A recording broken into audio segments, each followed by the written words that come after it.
guys, unfortunately I don't have a video of my classmate being interviewed by me, but I have her pedigree analysis here. We can see in Lumapas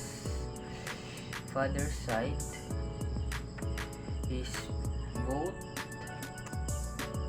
grandfather and grandmother have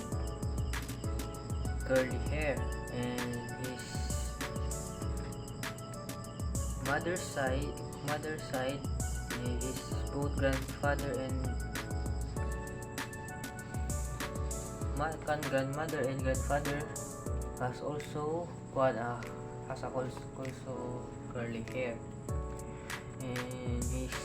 Lumapas mother and father has curly hair, and Lumapas has slightly curly hair, and his second sister has curly hair, and his third sister has